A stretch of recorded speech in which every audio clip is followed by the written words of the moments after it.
Peranan air sangat penting dan bahkan sudah menjadi bagian dari kehidupan manusia. Air merupakan kebutuhan dasar bagi manusia yang senantiasa harus tersedia dalam kehidupan sehari-hari. Mulai dari digunakan untuk konsumsi, mencuci, mandi, sampai kebutuhan yang lebih besar seperti pemanfaatan untuk pembangkit listrik. Menurut Ditjen Cipta Karya 2000, standar kebutuhan air terbagi dalam dua jenis, yaitu 1. Standar kebutuhan air domestik. Standar kebutuhan air domestik yaitu kebutuhan air yang digunakan untuk tempat hunian pribadi, seperti memasak, minum, mencuci, mandi, serta keperluan rumah tangga lainnya. Satuan yang dipakai dalam kebutuhan ini adalah liter per orang per hari. 2. Standar kebutuhan air non-domestik. Standar kebutuhan air non-domestik adalah kebutuhan air bersih di luar kepentingan rumah tangga, yaitu penggunaan komersil dan industri. Sedangkan untuk penggunaan umum, yaitu untuk bangunan pemerintah, rumah sakit, sekolah, dan tempat ibadah. Untuk memenuhi kebutuhan air dengan volume besar, maka dilakukan beberapa rekayasa alam seperti berikut. 1. Waduk. Waduk adalah danau buatan atau kolam penyimpanan air yang berukuran sangat besar. Waduk digunakan untuk menampung air yang dimanfaatkan untuk mencukupi kebutuhan bahan baku, air minum, irigasi, pembangkit listrik, dan budidaya perikanan. 2. Embung. Embung adalah cekungan yang dibangun untuk menampung kelebihan air pada saat terjadi hujan. Air yang ditampung umumnya digunakan untuk persediaan saat musim kering tiba, dan biasanya digunakan juga untuk meningkatkan kualitas air sungai atau danau. 3. Bendung.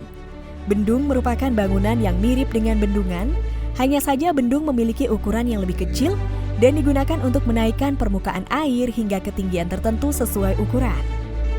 4. Bendungan. Bendungan merupakan bangunan yang dibuat untuk menghalangi atau menahan aliran air dalam satu tempat penampungan yang berukuran sangat besar. Bendungan biasanya dilengkapi dengan pintu air yang berukuran sangat besar dengan fungsi menangkap air dan menyimpannya di musim hujan waktu air sungai mengalir dalam jumlah besar. Menurut Sarono dan kawan-kawan 2007, bendungan mempunyai beberapa fungsi dan manfaat yang dapat digunakan untuk kebutuhan manusia, yaitu 1. Irigasi. Pada saat musim hujan, air hujan yang turun di daerah tangkapan air sebagian besar akan ditampung pada irigasi, sehingga pada musim kemarau, air yang tertampung dapat dimanfaatkan untuk berbagai keperluan. 2. Penyediaan air baku.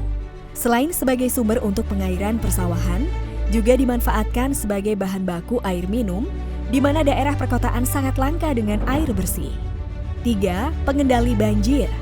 Pada saat musim hujan, air hujan yang turun di daerah tangkapan air sebagian besar akan mengalir ke sungai-sungai, yang pada akhirnya akan mengalir ke hilir sungai. 4. Perikanan. Untuk mengganti mata pencaharian penduduk yang tanahnya digunakan untuk pembuatan waduk dari mata pencaharian sebelumnya. Sebagai PLT atau PLTMH.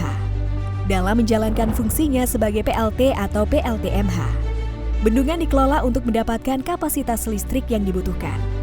Untuk dapat memenuhi kebutuhan debit air yang akan digunakan untuk PLTMH, bendungan terbagi dalam dua jenis, yaitu overflow dams dan non-overflow dams. 1. Overflow dams. Bendungan untuk dilewati air atau overflow dams adalah bendungan yang dibangun untuk dilewati air, misalnya pada bangunan pelimpas atau spillway. 2. Non-overflow dams. Bendungan untuk menahan air atau non-overflow dams adalah bendungan yang sama sekali tidak boleh dilewati air. Bendungan ini biasanya dibangun berbatasan dan biasanya terbuat dari beton, pasangan batu, atau pasangan bata. Dalam menjalankan fungsinya sebagai PLTMH, bendungan dikelola dengan tujuan untuk mendapatkan kapasitas listrik yang dibutuhkan untuk keperluan kehidupan sehari-hari.